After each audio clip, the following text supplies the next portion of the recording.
defendant present? Are you ready? We were calculating credit for time served, and I believe I held the deputies up, Your Honor. But we are ready. Okay, what I was asking was the defendant in the courtroom? He is not, Your Honor. He is, I believe the deputy's going to get him now. 2 seconds, Your Honor. Thank you.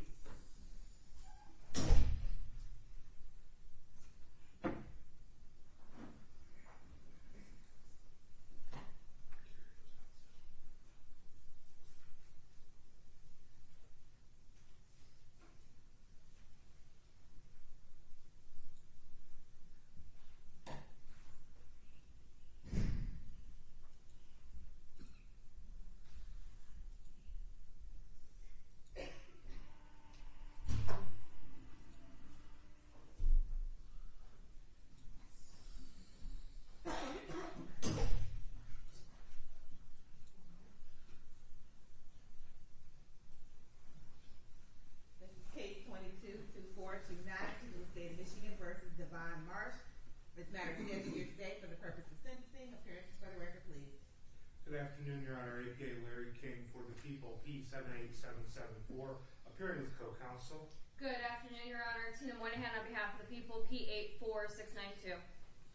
Good afternoon, Your Honor. Jabari Brimhay, P81745, on behalf of Mr. Devonne Marsh, present in the courtroom to my left. Mr. Marsh, please state your name for the record. Devonne Marsh for the record. Okay, I need to understand why I can't see anyone.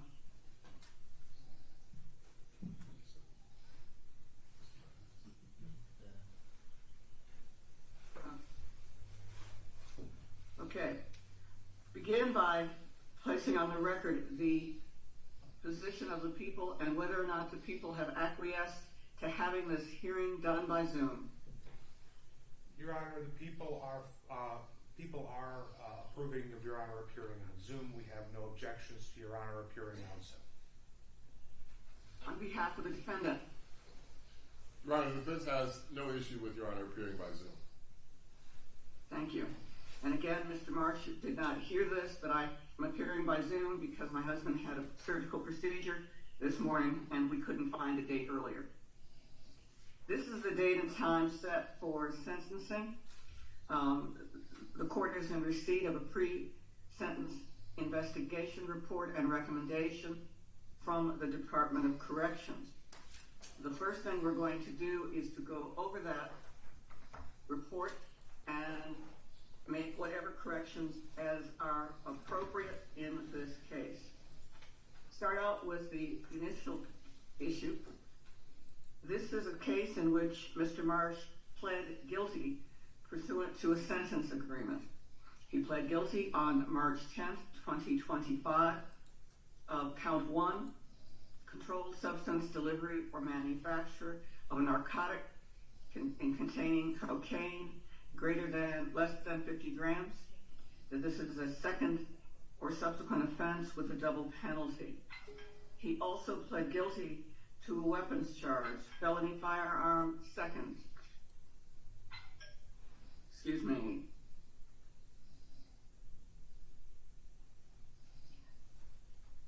That was a second offense as well. The maximum penalty for the controlled substance offense is 40 years, according to the record, and the maximum offense for a second felony firearm is 5 years. The persons in the Department of Corrections calculated the jail credit at 1,184 days. They noted the plea agreement to be that the people agreed to dismiss counts 1, counts 3 through 7, and counts 9 through 13. To withdraw the notice to enhance the sentence, habitual fourth man, which says it has a minimum of 4 years, and a maximum of 25. The sentence agreement as to count 2 is reported to be between 10 and 20 years in the Department of Corrections. As to count 8, 5 years in the Michigan Department of Corrections to be served consecutive to the sentence under count 2. Jail credit as allowed by law, as calculated by the court at sentencing, and any other terms or conditions of a sentence included, but not limited to, fines and costs as determined by the court. Did they accurately record both the nature of the charges and the nature of the sentence agreement? Your Honor, that is accurately reflected. I will note some of the abbreviations may have thrown the court off. The habitual offender fourth offense notice that is being dismissed is the habitual offender fourth offense mandatory minimum 25-year sentence. So we are withdrawing the mandatory minimum 25-year sentence enhancement pursuant to the agreement in this case. But aside from that correction, Your Honor, the court has correctly stated the plea agreement as the people recall. On behalf of the defense. The defense concurs, Your Honor. Looking at the pre-sentence investigation report, are there any substantive changes or errors or omissions on behalf of the people?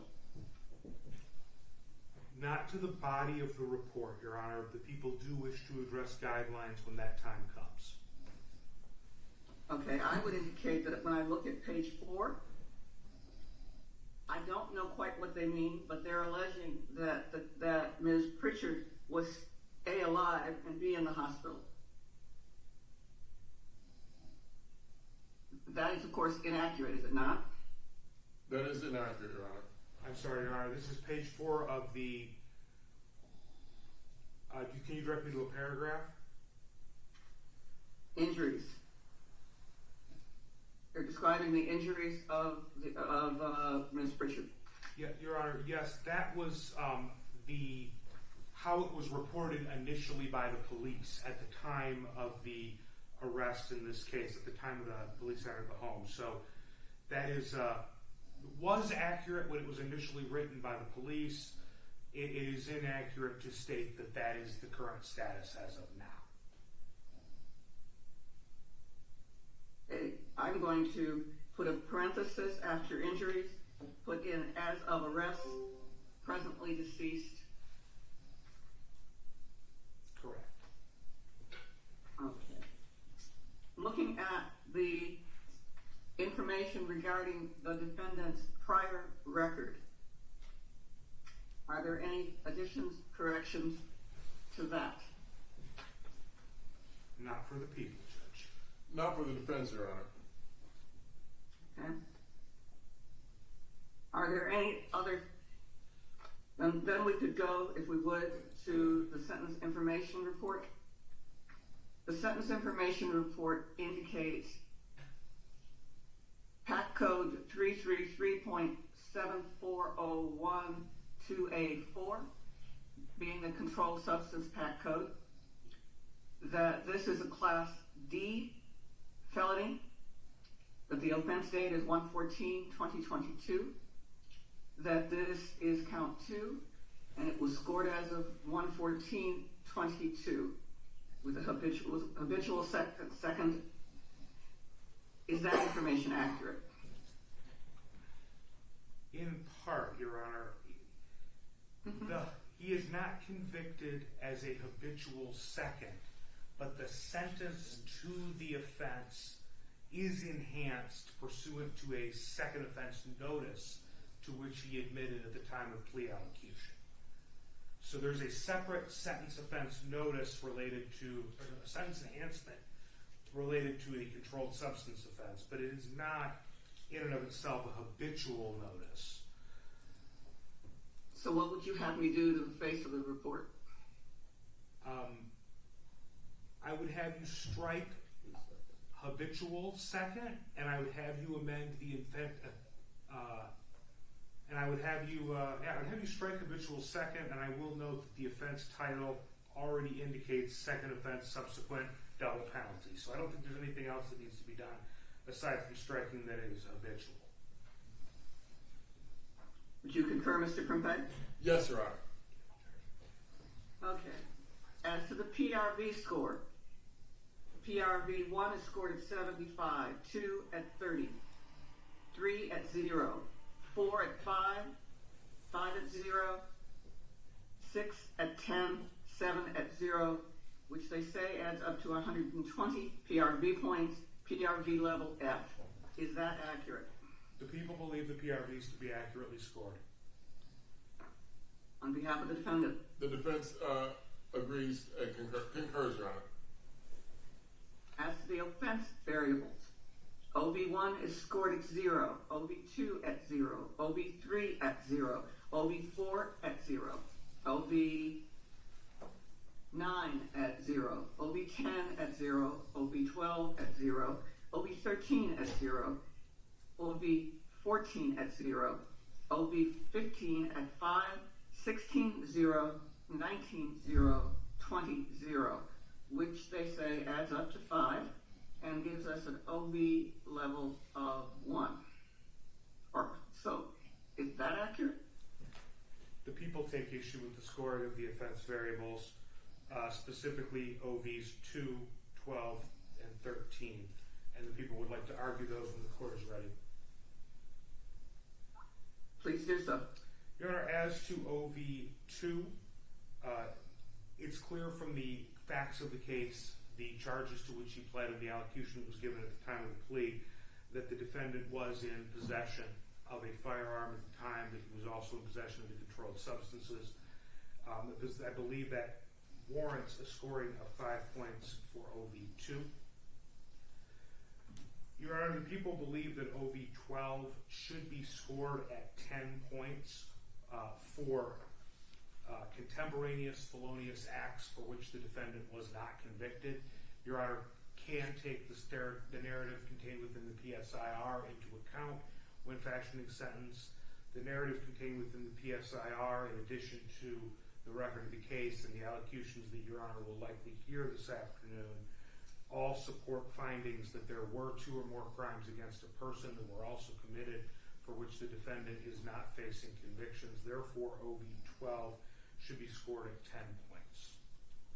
And the people would request OV13 be scored at 10 points for continuing pattern of felonious criminal activity, specifically for 3 or more controlled substance delivery or manufacture offenses within the 5-year period, and that is supported by the record contained within the PSIR. The court will note 2 Oakland County 2019 delivery manufacture cases for which the defendant was on release at the time of these offenses.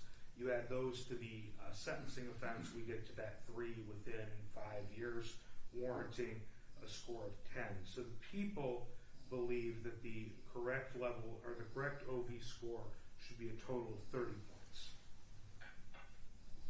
And an OV level of? Bear with me, Judge. I wrote down the total guideline score, but I did not write down the OV level for that. Okay. Mr. Krempe, as relates to OV2. Your Honor, defense leaves that to the court's discretion, understanding the allegations and charge within the reports. I'm sorry, go ahead, Your Honor. Please proceed. As to OV12, Your Honor, I would for clarification as to the crimes against the person from counsel. 2 or more crimes against the person. I'm not sure how that's being quantified. People would state assault with intent to do great bodily harm, less than murder, or by strangulation, which was dismissed. People would also point to assault with a dangerous weapon, lighter fluid, or fire, which again is supported by the facts contained within the PSIR, getting us to 2 or more crimes against a person. Your Honor, noting that those crimes have been dismissed, Your Honor, the defense would object to OV12 being changed. And as relates to 13? I'm sorry, Your Honor. My apologies. 13 is where you're going, please. Right. As to the continuous pattern, Your Honor, we leave that to the court's discretion.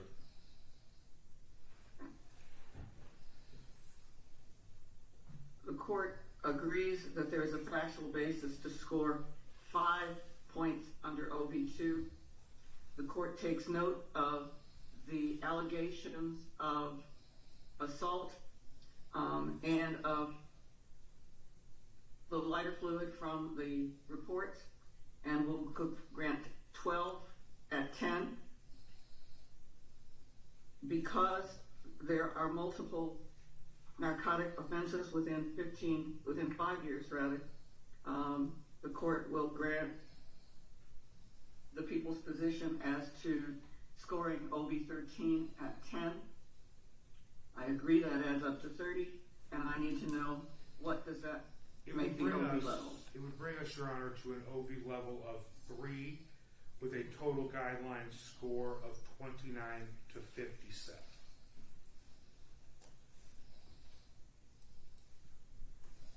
$29 to 57 years, months, days? Your Honor, months. Right. Would you agree that, despite the fact that you don't agree to the OB scoring, that would place this at 29 months to 57 months? Yes, Your Honor.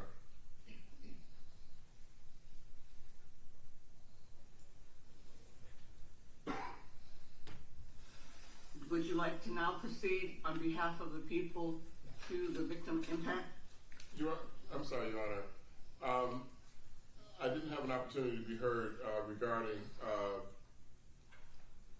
the PSI report. There were a couple corrections that I wanted to discuss before we I proceed. thought I asked it. I asked if there were any. It's okay. What are they? Right, you did. And prosecution spoke, but then things continued without.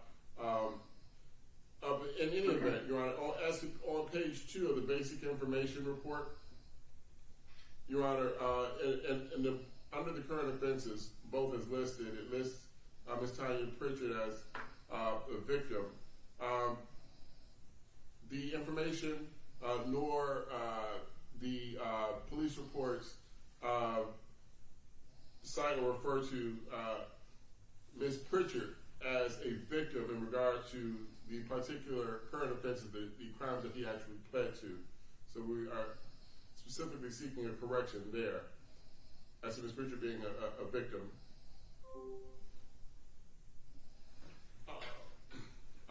Beyond that,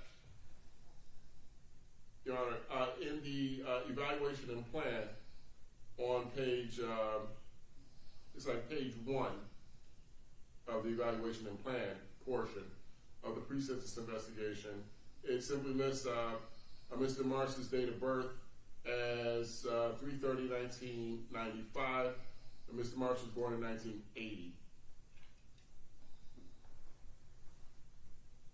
Beyond that, Your Honor, we see no other corrections.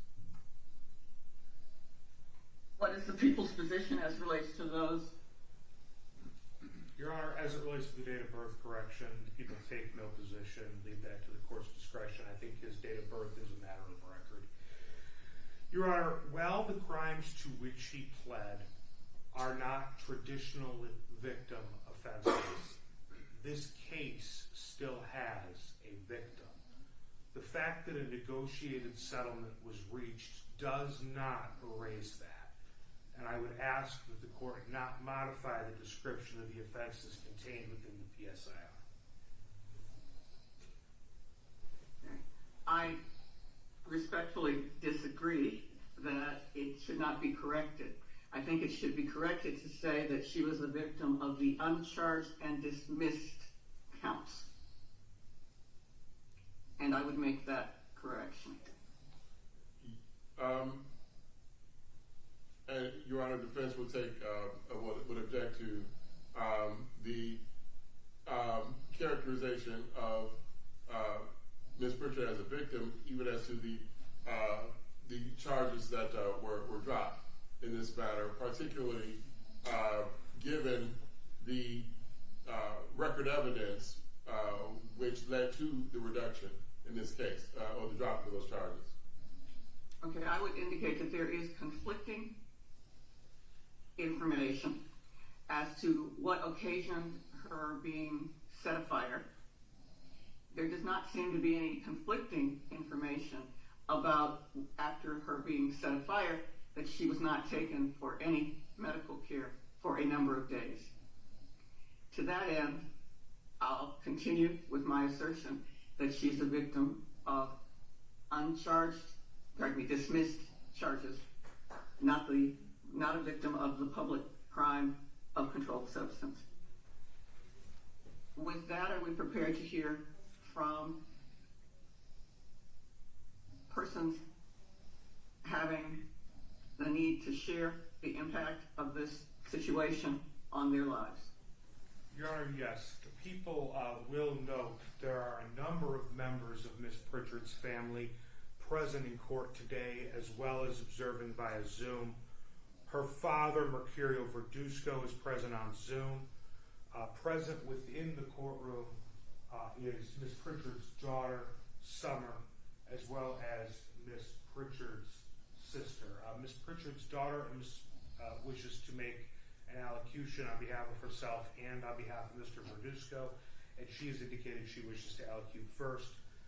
Ms. Mullins also wishes to make an impact statement, Your Honor. Whenever the court is ready. Mr. Verduzco, I will. Mr. Verduzco, you have deferred your statement to your niece, is that correct? Yes, ma'am, I did. Okay, thank you, sir. Just wanted to give you the last opportunity if you wished it.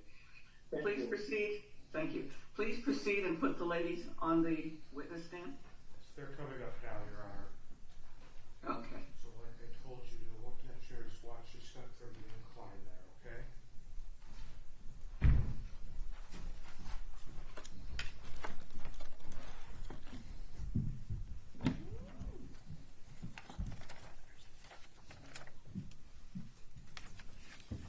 There is a small kind of triangular device up there that's actually a microphone.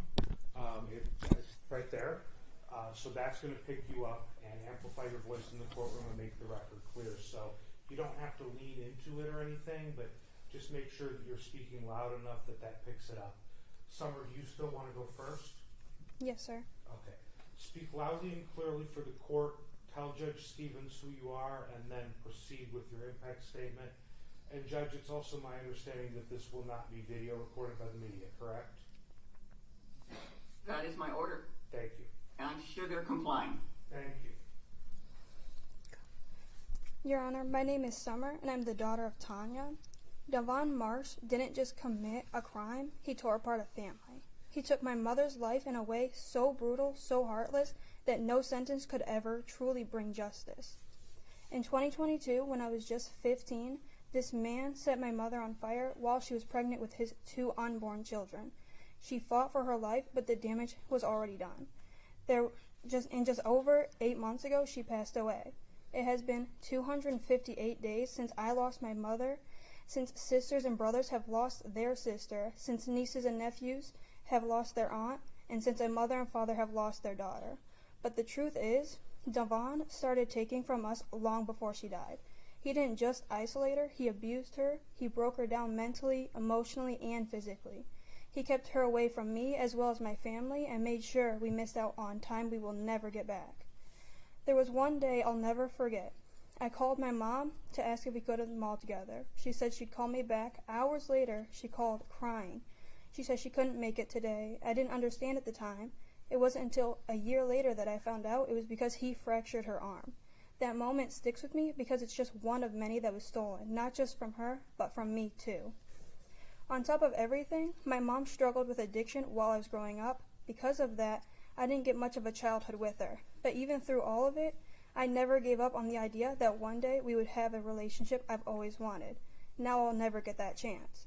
Because of Devonne, I don't have happy memories with her, no real comfort, no milestones, only the image of her in pain, in a hospital bed, relearning how to walk, helping her to walk to the bathroom, cleaning up her hospital room.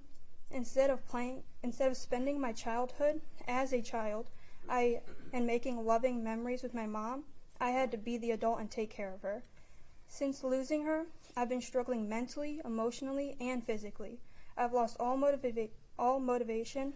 I'm not on track to graduate. I stopped playing sports I loved and quit my job. There are days I can't even eat or sleep. Even doing the simplest things can break me down because everything reminds me of her and what I've lost and never will have. She won't be there to see me when I turn 18 next month. She won't be in the crowd at my graduation. She won't be at my wedding. He didn't just take her life. He took away every moment we were supposed to have. And now every big thing that happened to my life, I'll be reminded that I could never run to my mom and celebrate with her or be comforted by her. He broke something in me, in my family, and in the future that we all should have had. And for that, he must be held accountable, not just for the violence, but for the lifetime of pain he's left behind. Please, I ask you to recognize the depth of what he's taken from my mother, from the baby we lost, from my aunts and uncles, my cousins and grandparents, and for the sons and daughter who will have to grow up without her and without the chance to ever know what it's truly like to have a mom. Thank you. Thank you. Ms. Mullins, is Summer going to come on down, or does she want to remain with She's going to come on down. Okay. Thank you, Summer. And thank you. I appreciate that. Have a seat back in the gallery. And Ms. Mullins, if you could tell the court your name and how you're related to Ms. Pritchard, and then give us your statement. Alrighty. My name is Tricia Mullen. I'm related to Ms. Pritchard by being her biological sister. Your Honor and established members of the court, today I stand before you as a representative of my beloved sister Tanya, who tragically lost her life due to infections from the heinous actions from the defendant. On January 10th, 2022, my sister's life was forever changed when she was intentionally set on fire while pregnant with his twins. The physical, emotional pain she endured in her final days is unimaginable. What's equally disturbing is that after committing this horrific act, the defendant showed lack of humanity. By the 4 following days, he left her there for 4 long days. He left my sister to suffer in agony without seeking any medical attention for her or his 2 unborn kids. He abandoned her and them, leaving them to endure unimaginable pain and trauma. The defendant's actions demonstrated a blanket disregard for human life and a shocking lack of empathy. His decision to prioritize his freedom over my sister's well-being is a chilling statement for his character, not to mention his disregards for his own children that she was pregnant with. As a family, we are still grasping the loss of our loved one. The pain of her absence will forever be felt. The defendant's actions led to more than 30 skin grafts, 90 surgeries, countless blood transfusions, the loss of one of the 2 twins. We explore the court to consider the severity of the defendant's crimes and the devastating impact that they have left our family. We seek justice not only for my sister but for her children, who will never have the chance to know their mother, plus the children who currently she has who no longer have a mother. They have lost so much on that day. They will no longer have the chance to have their mother at graduation, weddings. Tanya will no longer get the opportunity to see her grandkids grow old if and when they come. We hope that the defendants will be held accountable for his actions and that the court will impose a sentence that reflects the gravity of his crime. In closing, I would like to say, in my sister's memory, I will live on through us. We will continue to fight for justice in her honor. We will never forget the pain and suffering she endured, and we will ensure that her story will never be forgotten. The defendant's actions were not only horrific, but prominent in his decision by leaving my sister to suffer for 4 days without medical attention, demonstrated a lack of empathy and humanity, where we encourage the court to please show the severity of the crime when imposing the sentence to reflect the gravity of his actions. We also hope that the sentence will be served as a deterrent to others who will commit such heinous crimes. No family should ever have to endure the pain and suffering that we have experienced. I lost my best friend, my sister. My mother and father ask that you put yourself in our shoes. And with that, what would you do if this was your child? Please make sure that he cannot hurt another person by giving our family justice, Tanya and her children's name. Your Honor, thank you for the court's time. My sister was an incredible person, and I loved her more than any words can express. She is my rock, my confidant, my best friend. I will never forget the laughter, the adventures, the memories we shared. I was my sister's keeper, and Her passing has left a big void in my life that can never be filled. I admired her strength and her courage and how, even after the fire, she still had her spunk and tried to smile. She was a true inspiration while watching her fight. My sister's love and support meant the world to me, and I will always cherish the time we had together. Thank you, Your Honor, and for your time, and thank you for your time, this court. Thank you. Are there any others, or is the people prepared to be heard on sentencing? The people would like to be heard. Oh, nobody else wants to speak, right? The people would like to be heard, Judge. Whatever the court's ready. Please. I'm ready. As the court is aware, this was a negotiated settlement. After the passing of Ms. Pritchard, which was unfortunate, we were prepared to take the case forward as best we could, and at the last minute we were able to reach a negotiated settlement in the case, which provides substantial penalty. Your Honor, the penalty in this case that we have agreed upon, you will note, is well in excess of the guidelines that are scored and adopted by this court. We are talking about a 10-year sentence with guidelines of 29 to 57 months. And that was done in consideration for some of the other dismissed offenses. This is how these negotiated settlements work.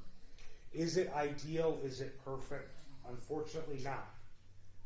But the people believe that this sentence is just in light of all the facts and circumstances, in light of the risks inherent with trial. The people are asking that the court adopt this sentence. Ms. Mullen said something that I think really does need to be taken into consideration by this court, and that's something that ties together the total circumstances of what he did to Ms. Pritchard, and what he ultimately pled to, and that is disregard for human life. We have a defendant who has developed a pattern of controlled substance violations, not just possession, but distribution. There is an image in this case that is going to be burned in my mind forever, and that is Ms. Pritchard in the bed in the basement when the police come, visibly intoxicated by controlled substances. There was testimony at the preliminary exam that he medicated her, Your Honor. So the drugs to which he ultimately pled tie directly in to his actions in a totality, and the whole thing goes to show that he is an individual with disregard for human life. Again, Your Honor, I ask that you adopt the sentence agreement in this case, and I appreciate the court's time. I would note that on the SIR, the probation department, which did not do a stellar job in this report, indicated concurrent sentences. That is another error, is that not? That is, Your Honor, as the court is well aware, and as was included in the plea agreement, the felony firearm second offense notice 5-year penalty is consecutive and preceding the penalty on the controlled substances violation, and that is by function of law. And the jail credit that the court applies would apply to the firearms offense, Your Honor. Right. On behalf of the defense, please.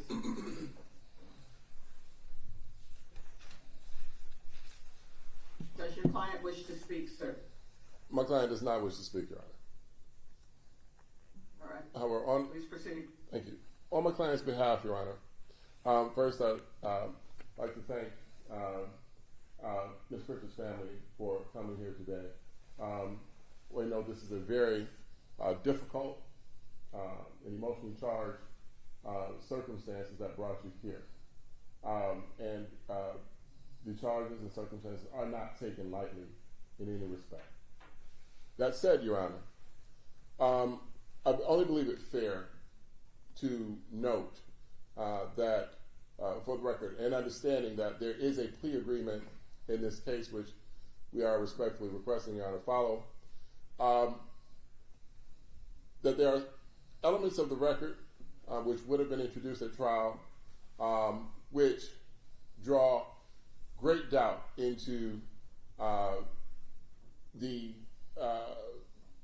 which draw great doubt as to the charges, particularly those against the alleged victim, Ms. Pritchard, in this case, and specifically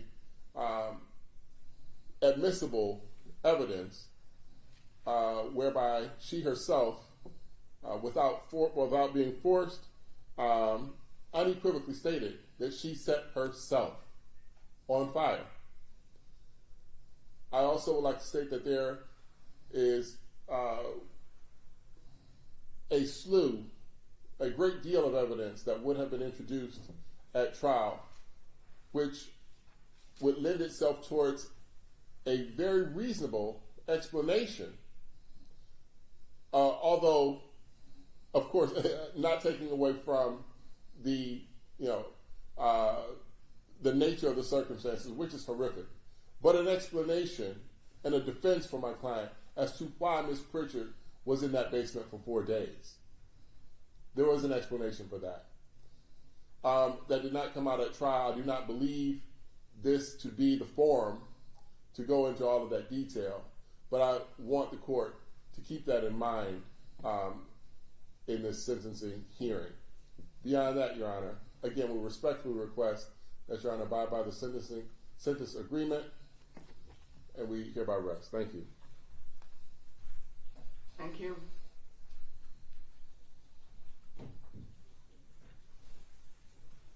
I would note for the record that the guideline sentence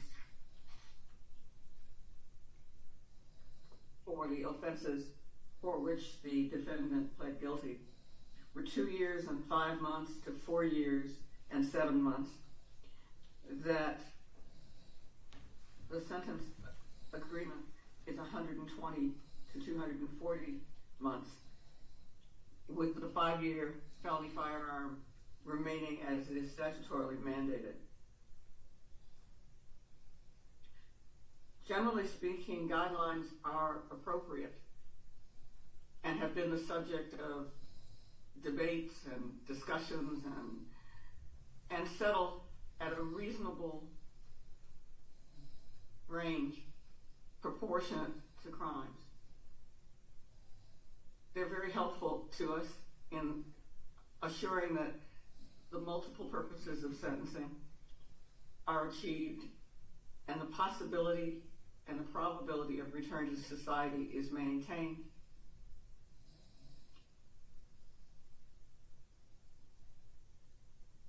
The sentence in this case is substantially greater than the sentencing guidelines, which would make the court look at it and say, well, even if the people in the defense agreed to it, do I believe that the departure is reasonable and justified relative to the purposes of sentencing? And I reluctantly say I think it is.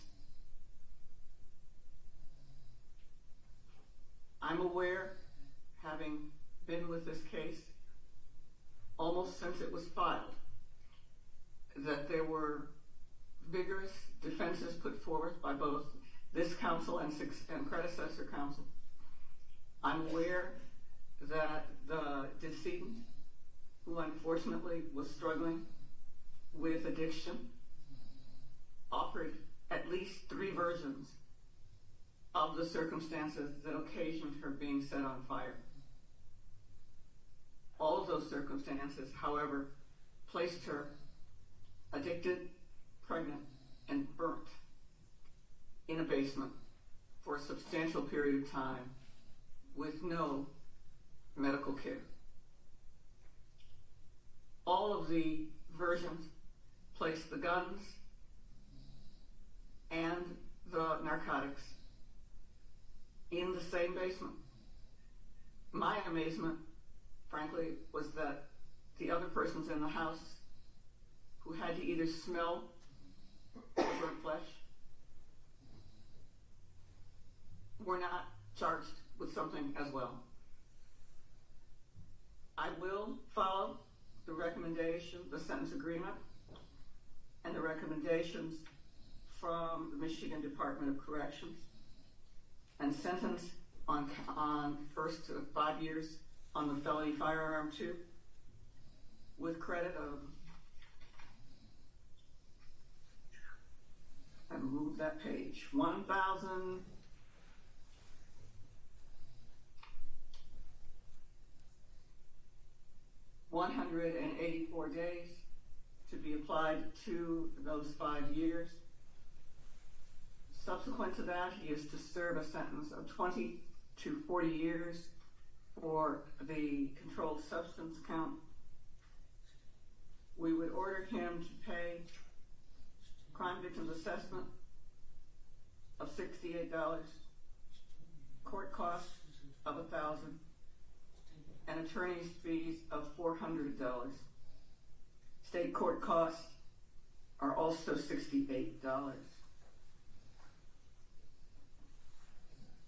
Sir, you have the right to appeal your sentence.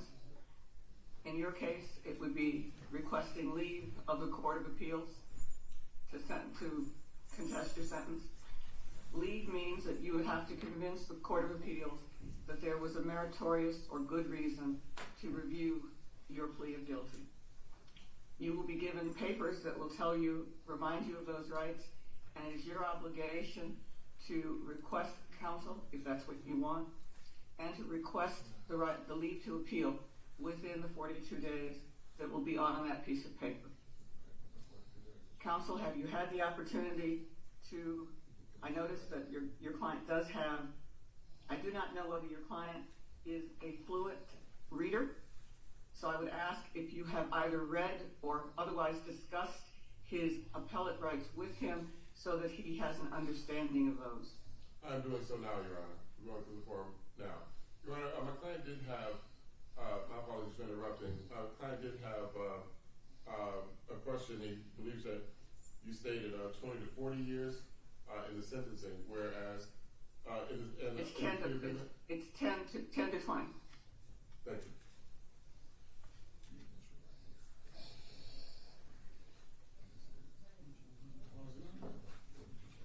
What he heard was me talking about how many months that is.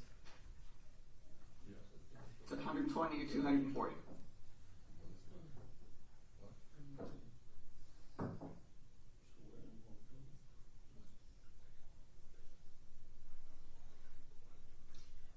Mr. Bowman, if you can prepare the paperwork and send it electronically, I can electronically sign it myself.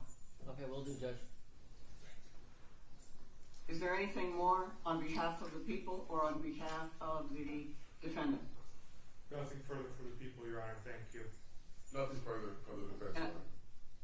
Okay, and what the court would say to the family of the late Ms. Pritchard is we appreciate the difficulty not only in her death, but the difficulty in continuing to relive it and come into a courtroom full of strangers and tell all your personal business. That's very difficult, and I hope that your family is able to heal and move forward. And with that, we'll close the record. Thank you very much. Thank you, Judge. Thank you, Judge. Thank you, Your Honor.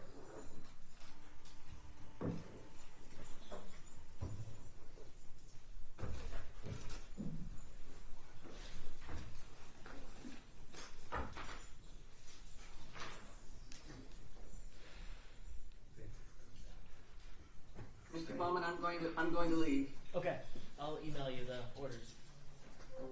Thank you. Thank you, Judge. Thank you, Mr.